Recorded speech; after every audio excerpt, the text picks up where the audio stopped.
Assalamualaikum warahmatullahi wabarakatuh. Halo pemirsa TV Peduli dimanapun Anda berada. Senang sekali kami berdua hadir kembali menjumpai Anda dengan sejumlah informasi menarik seputar kota Parepare yang sayang untuk Anda lewatkan kali ini. Tetap bersama saya Jauhar Manikam dan saya Yusriadi Sugiarto. Inilah apa kabar Parepare selengkapnya untuk Anda.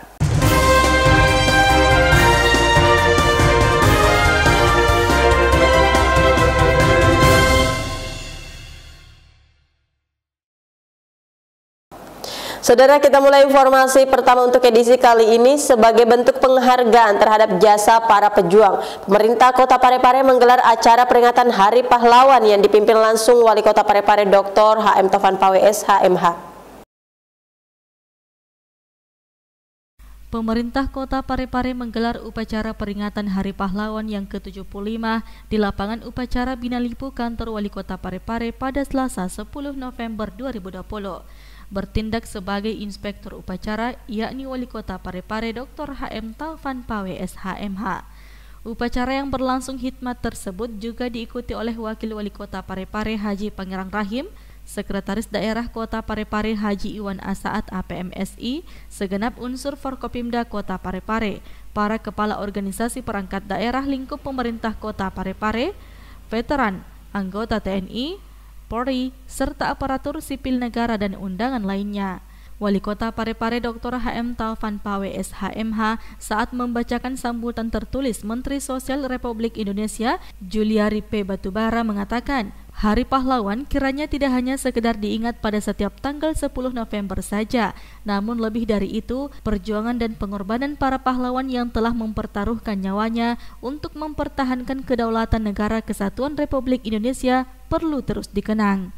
Hari Pahlawan kiranya tidak hanya sekedar diingat pada setiap tanggal 10 November saja, namun lebih dari itu, perjuangan dan pengorbanan para pahlawan yang telah mempertaruhkan nyawanya untuk mempertahankan kedaulatan negara kesatuan Republik Indonesia perlu terus dikenang sepanjang masa oleh kita semua. Syahril Sandi, TV Peduli mengabarkan.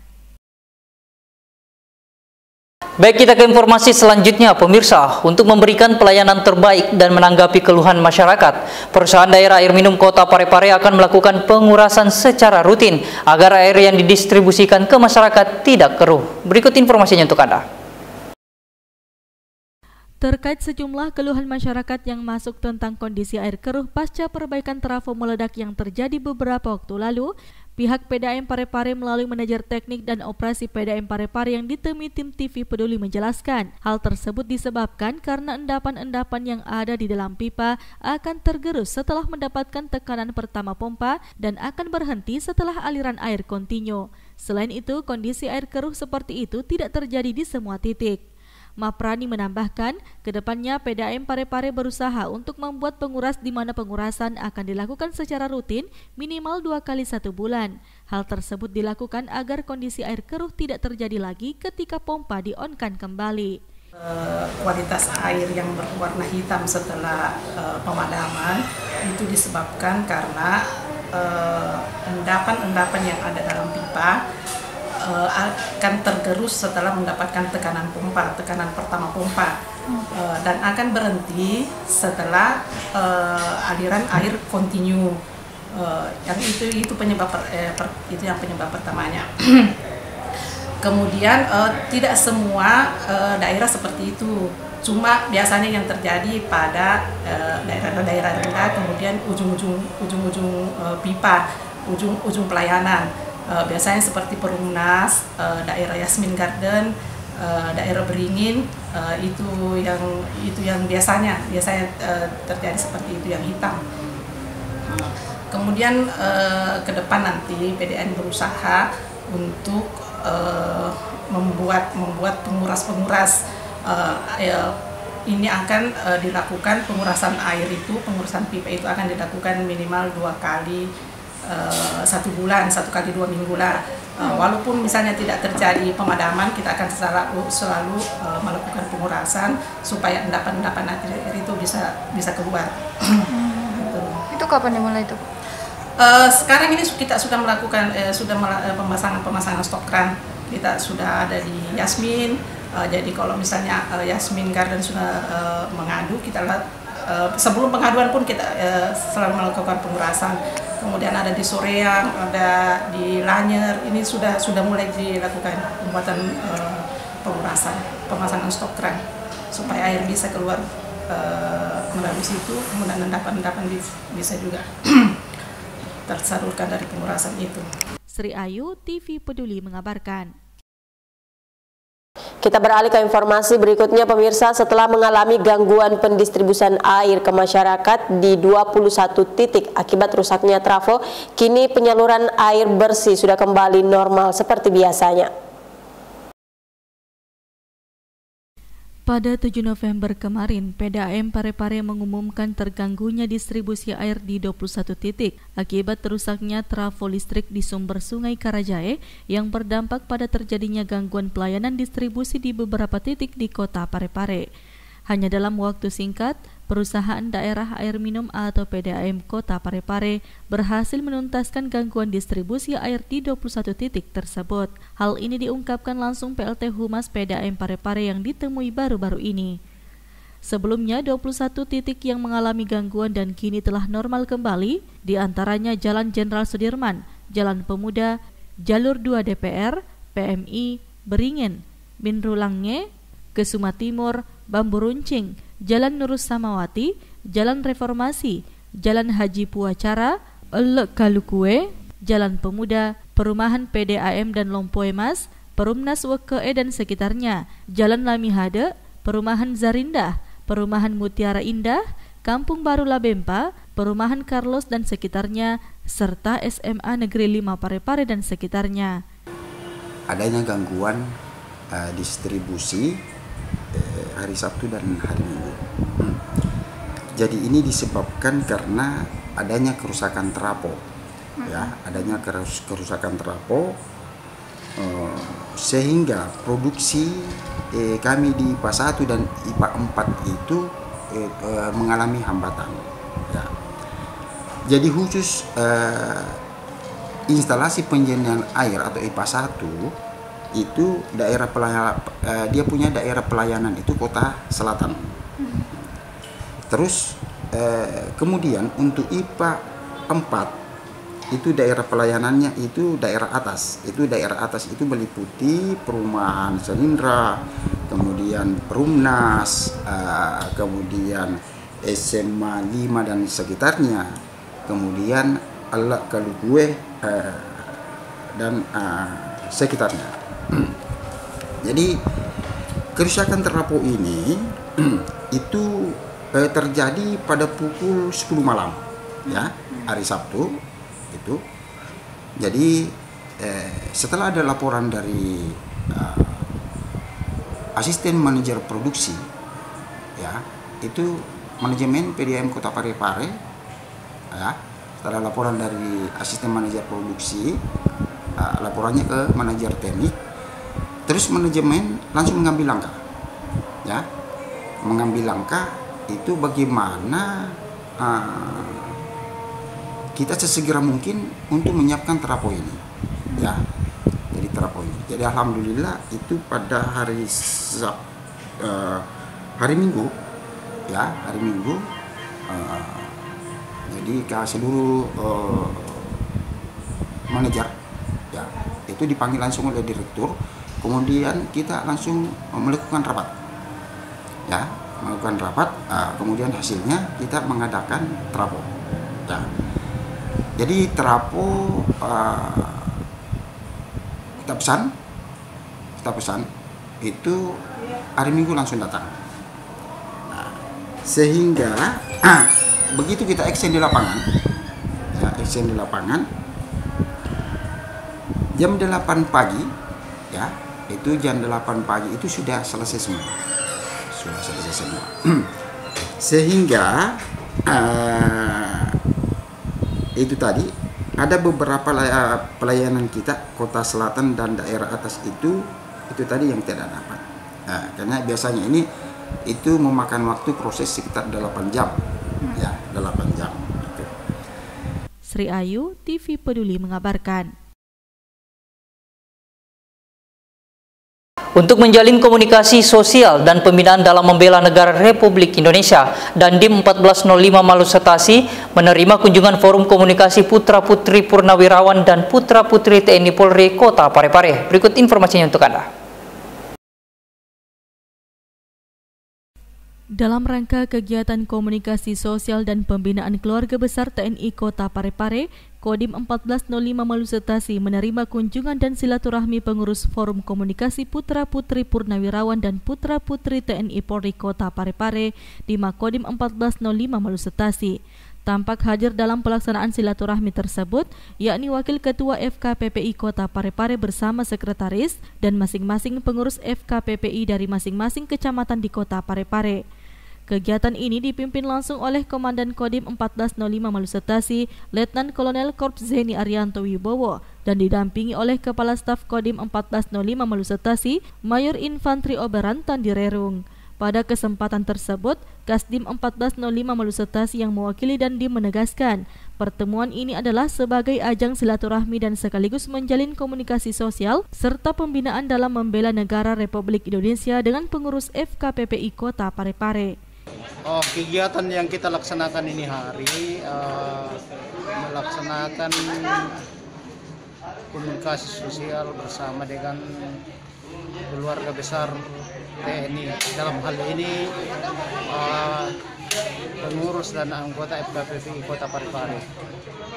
Kita saling berkomunikasi apa yang harus kita perbuat yang dalam rangka dalam membela negara Republik Indonesia. Dalam hal ini kegiatan nyata yang dilakukan oleh anggota FKPPI Kota Parepare. Tetap kita mengikuti protokol kesehatan yang sudah diberlakukan oleh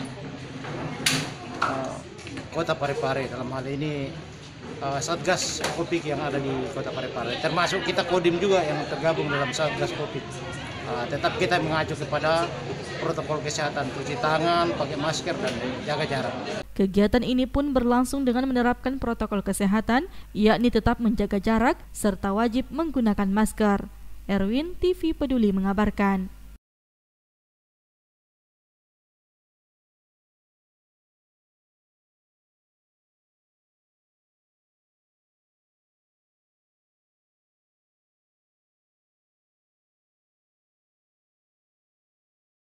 Saudara, selain menggelar upacara, salah satu agenda yang dilakukan pemerintah setiap tahunnya ketika memperingati Hari Pahlawan dengan melakukan tabur bunga pada upacara siaran nasional di Taman Makam Pahlawan. Berikut kita simak informasi selengkapnya untuk Anda. Wali Kota Parepare Dr. HM Taufan Pawe SHMH bersama pejabat Forkopimda Kota Parepare melakukan tabur bunga pada upacara ziarah nasional di Taman Makam Pahlawan Paceke di Kelurahan Sumpang Minangai, Kecamatan Bajo Kiki Barat pada Selasa pagi 10 November 2020. Upacara Hari Pahlawan tahun ini mengambil tema Pahlawanku Sepanjang Masa. Dalam upacara yang dilakukan di Taman Makam Pahlawan ini, yang bertindak sebagai inspektur upacara, yakni Kapolres Parepare AKBP Weli Abdillah. Usai upacara, dilakukan tabur bunga yang diikuti seluruh peserta upacara sebagai bentuk penghormatan kepada pahlawan yang telah memerdekakan bangsa Indonesia. Erwin, TV Peduli mengabarkan.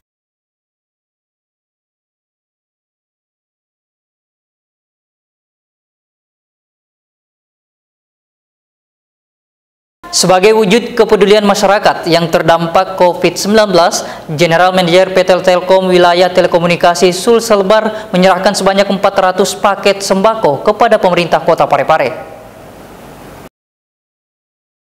Sebanyak 400 paket sembako diserahkan secara simbolis oleh General Manager Wilayah Telekomunikasi atau GM Telkom Sulselbar Sriwidodo ST kepada pemerintah Kota Parepare. Bantuan ini diterima langsung Wakil Wali Kota Parepare Haji Pangerang Rahim di Gedung Baruga Rumah Jabatan Wali Kota Parepare pada Selasa 10 November 2020.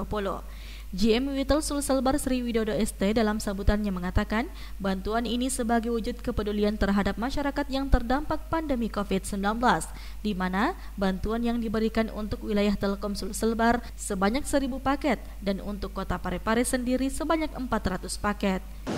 Kami juga ikut menyumbang beberapa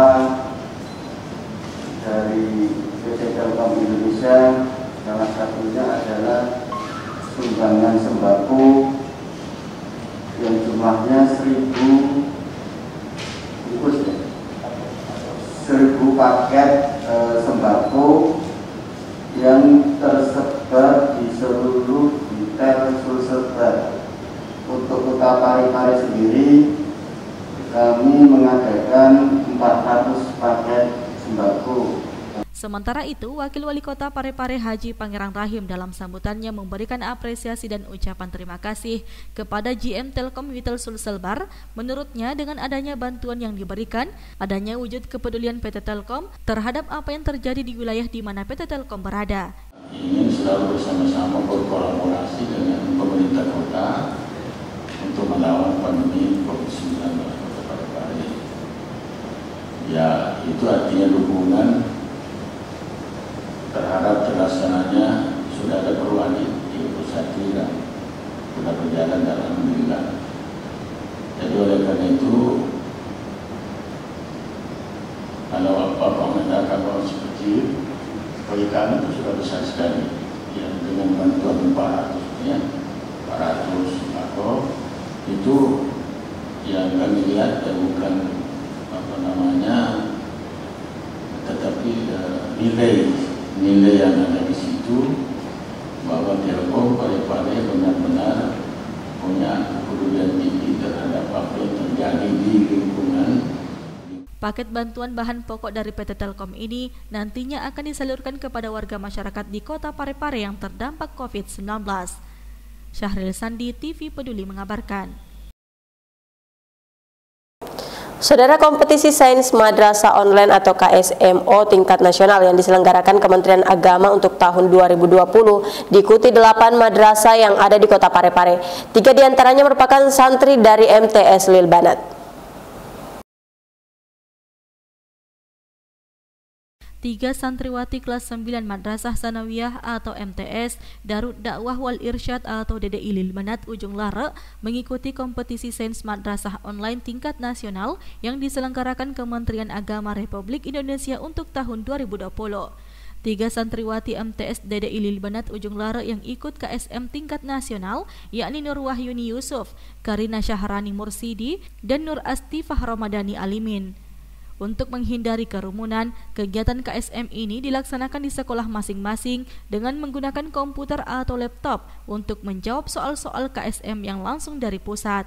Kepala MTS DDI Lil Banat Ujung Lare Abdul Latif mengungkapkan bahwa kompetisi sains di sekolah madrasah jauh berbeda dari kompetisi sains yang dilaksanakan di sekolah umum karena semua mata pelajaran yang dilombakan terintegrasi dengan pembelajaran agama. Namun untuk tahun ini, karena di tengah pandemi, maka tentu ada kebijakan yang sangat luar biasa dan alhamdulillah ini merupakan pengalaman yang baru kepada para santri kita karena diseleksi di madrasah dan mendapatkan tiket langsung bisa berkompetensi secara nasional di tahun 2020. Jadi kompetisi Sains Madrasah Online ini merupakan perwujudan dari pembelajaran yang ada di sekolah. Namun yang sangat jauh berbeda dengan pelajaran-pelajaran umum pada dasarnya, anak-anak kita di sini ada 3 mata pelajaran di tingkat madrasah sanawiyah, yaitu matematika terintegrasi, IPA terpadu terintegrasi, dan IPS terpadu terintegrasi.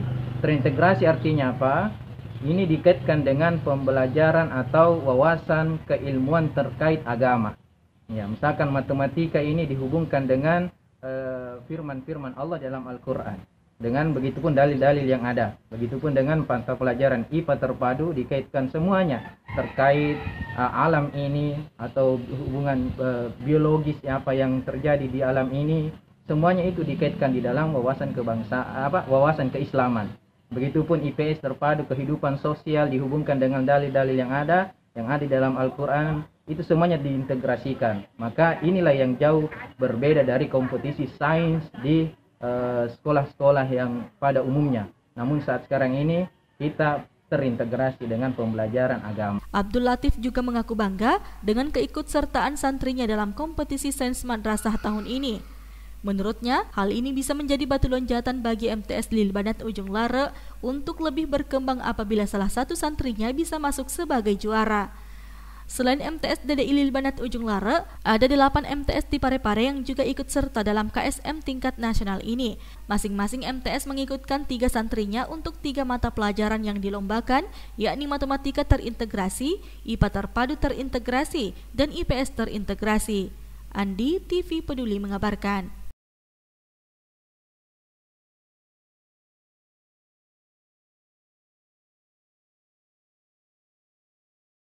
Dalam rangka memvisitasi program yang telah dilakukan Basnas Kota Parepare, Badan Amil Zakat Nasional Kota Parepare menerima kunjungan tim visitasi kantor wilayah Kementerian Agama Provinsi Sulawesi Selatan. Badan Amil Zakat Nasional atau Basnas Kota Parepare menerima kunjungan tim visitasi kantor wilayah Kementerian Agama atau Kanwil Kemenak Provinsi Sulawesi Selatan.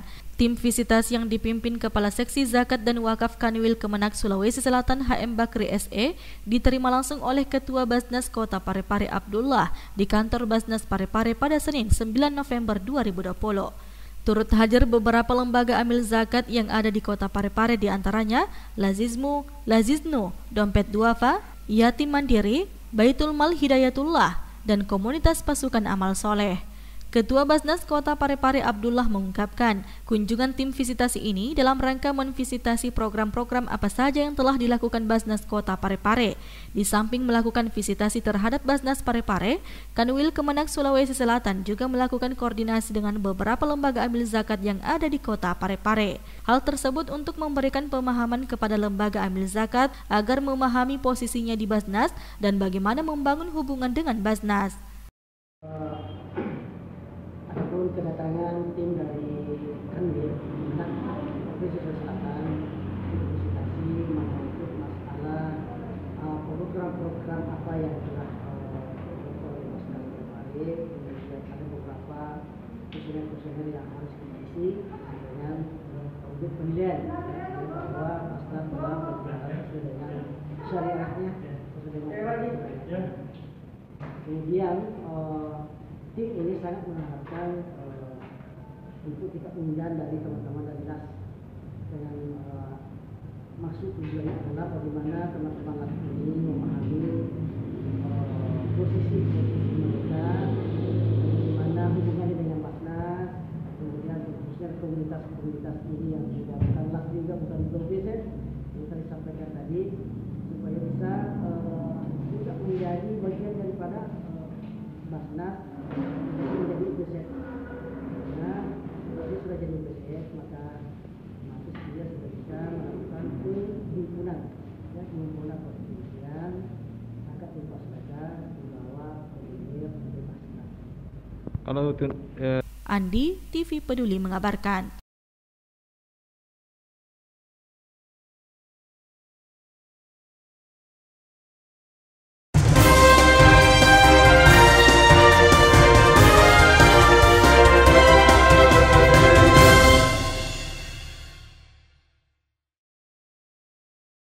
Dan berita tadi sekaligus menutup perjumpaan kita untuk saat ini. Anda dapat menyaksikan berita lainnya di YouTube dan Facebook TV Peduli. Saya Yusriadi Sugiarto. Saya Johar Manika mewakili segenap kru yang bertugas mengucapkan terima kasih atas kebersamaan Anda dan sampai jumpa.